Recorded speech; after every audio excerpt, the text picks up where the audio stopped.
माननीय, भारत की नारी अब केवल करुणा नहीं, क्रांति की ज्वाला है। जिसे युगों ने रोका, वही आज परिवर्तन की धारा है।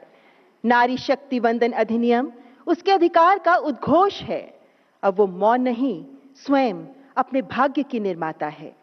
ये नारी शक्ति वंदन सम्मेलन नारी शक्ति के नेतृत्व को पंचायतों से उड़ान देकर संसद तक पहुंचाने की ऐतिहासिक पहल है। ये नीति निर्माण में महिलाओं के प्रतिनिधित्व को बढ़ाने के महत्व को उजागर कर रहा है, ताकि विकसित भारत 2047 की यात्रा में भारत के विकास पथ को आकार देने में महिलाएं नेतृत्व प्रदान कर सकें। इस अवसर पर हम मंच पर विराजमान माननीय केंद्रीय महिला एवं बाल विकास मंत्री श्रीमती अन्नपूर्णा देवी जी, माननीय केंद्रीय महिला एवं बाल विकास राज्य मंत्री श्रीमती सावित्री ठाकुर जी, दिल्ली के माननीय मुख्यमंत्री श्रीमती रेखा गुप्ता जी तथा राष्ट्रीय महिला आयोग की अध्यक्ष श्रीमती विजया किराहाटकर जी का भी अभिनंदन करते हैं। माननीय, युगों से भारतीय नारी कभी वेदों की वाणी, कभी रणभूमि की ज्वाला बनी। आजादी के संग्राम में भी इस शक्ति स्वरूपा नारी ने राष्ट्र का नवोदय रचा। भारत की उस नारी शक्ति को नमन करते हुए आज विविध क्षेत्रों में अद्वितीय उपलब्धियां अर्जित करने वाली हमारी गौरवशाली नारी शक्ति, जो इस नारी शक्ति वंदन सम्मेलन में देश की आधी आबादी का सशक्त प्रतिनिधित्व कर रही हैं, आप सभी का अत्यंत सम्मान के साथ हम हार्दिक अभिनंदन एवं स्वागत करते हैं।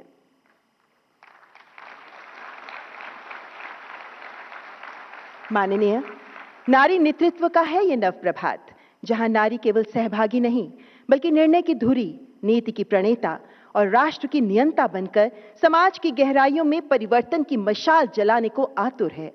और इस संकल्प को साकार करने का सशक्त आधार बनेगा नारी शक्ति वंदन अधिनियम। अब मैं राष्ट्रीय महिला आयोग की अध्यक्ष श्रीमती विजया किराहाटकर जी को इंट्रोडक्टरी रिमार्क्स के लिए आमंत्रित करती हूं।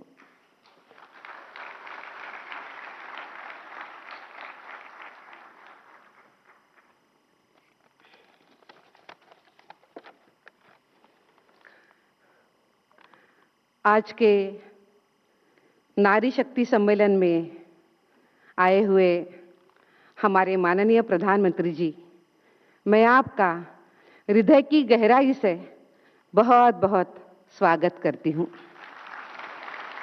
जिनके नीतियों में नारी का सर्वोच्च स्थान है, जिनकी नियत में नारी सम्मान निहित है और जिनके नेतृत्व में देश में नारी सशक्तिकरण नई ऊंचाइयों पर पहुंच रहा है, ऐसे माननीय प्रधानमंत्री जी का और मंचासीन सभी गणमान्य अतिथियों का और आप सभी का मैं हृदय की गहराइयों से स्वागत और अभिनंदन करती हूं।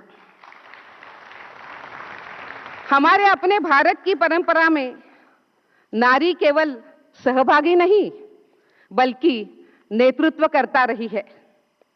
रानी दुर्गावती, रानी अब्बक्का से लेकर पुण्यश्लोक माता अहिल्या देवी होलकर, माता जिजाऊ, क्रांति ज्योति सावित्रीबाई फूले, ये सभी उदाहरण इस बात के साक्षी है कि भारतीय महिलाओं ने हर युग में नेतृत्व की भूमिका निभाई है। यह यात्रा निरंतर चलने वाली है, संघर्ष से सशक्तिकरण तक और सशक्तिकरण से नेतृत्व तक।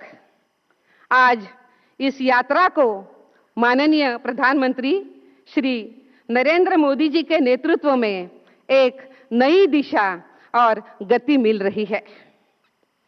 श्रद्धेय अटल बिहारी वाजपेयी जी ने एक बार कहा था कि women hold up half the sky, so shouldn't they hold at least 1/3 of the political ground?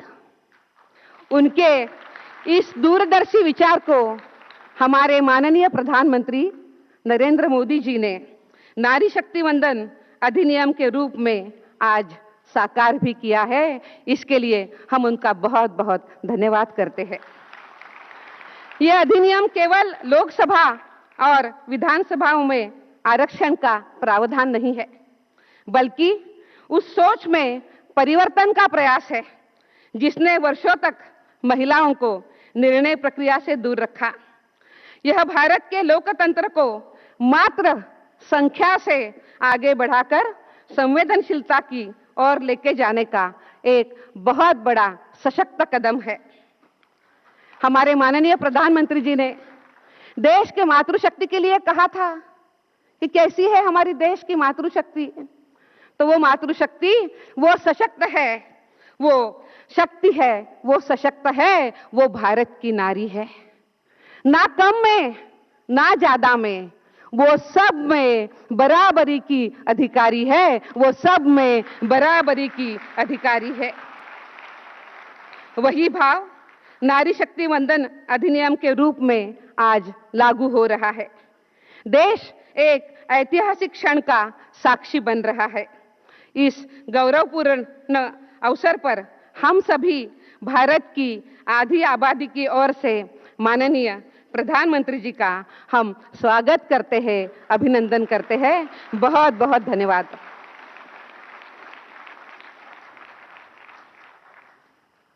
आपका हार्दिक आभार श्रीमती विजया के राहटकर जी, इस आयोजन के महत्व को उजागर करने के लिए।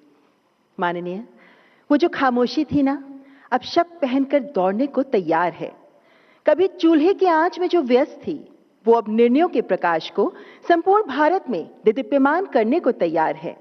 अब वो सिर्फ सुनती ही नहीं, सवाल भी करती है। उसकी आभा में सिर्फ चूड़ियां ही नहीं, अब नीतियां भी खनकती हैं। नारी शक्ति वंदन बनेगा हर नारी का स्वाभिमान। इस अधिकार की महत्ता और गरिमा को लेकर नारी चेतना के आत्मविश्वासी स्वर क्या कहते हैं, आइए सुनते हैं।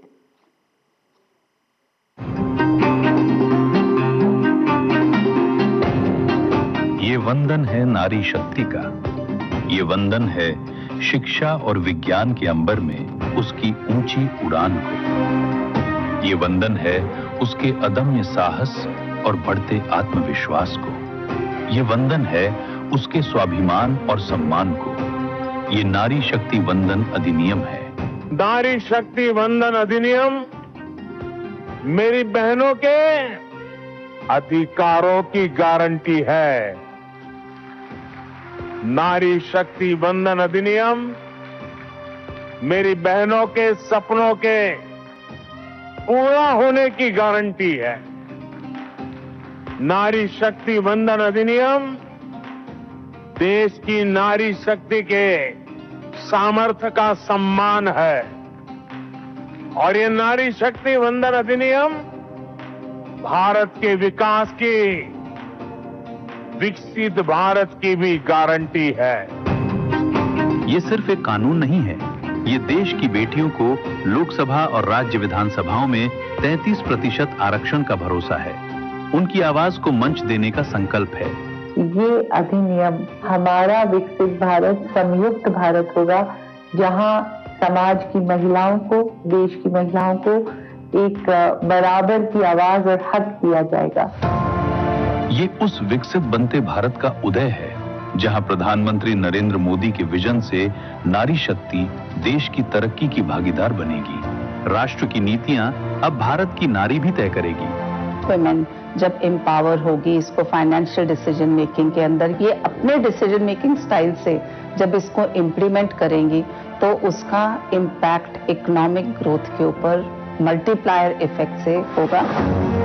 पंचायत से पार्लियामेंट तक देश की हर बेटी की आवाज उसका अधिकार बनेगी।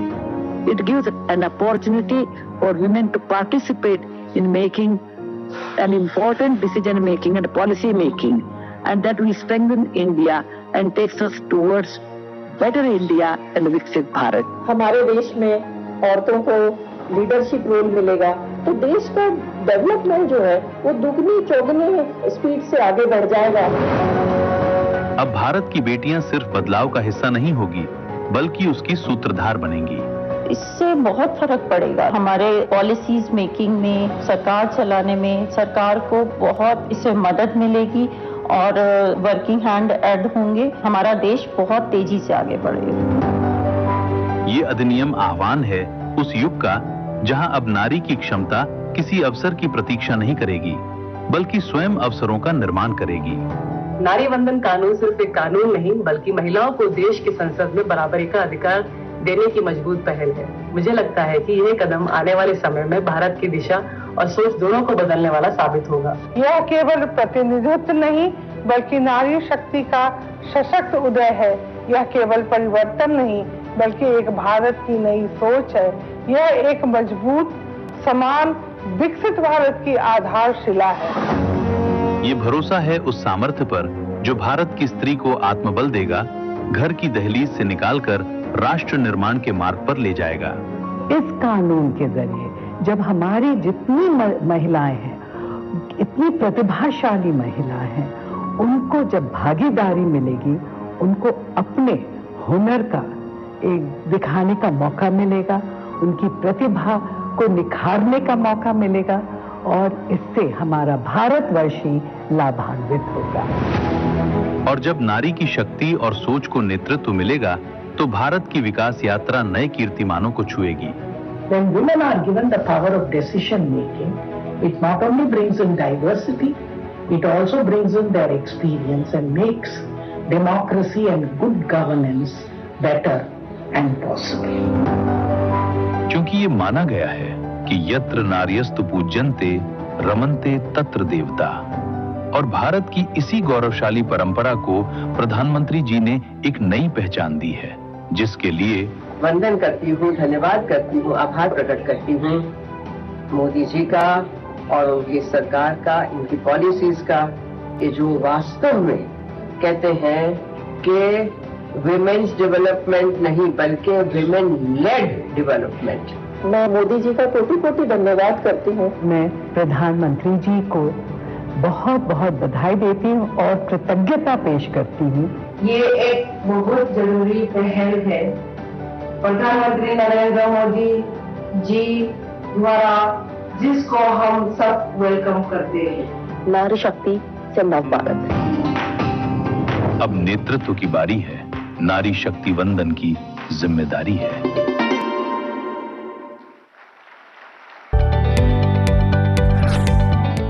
जदि आपंक आम भिडी भल लगा तेब आम चैनल को लाइक, शेयर और सब्सक्राइब करने को जमा भी भूलु नहीं।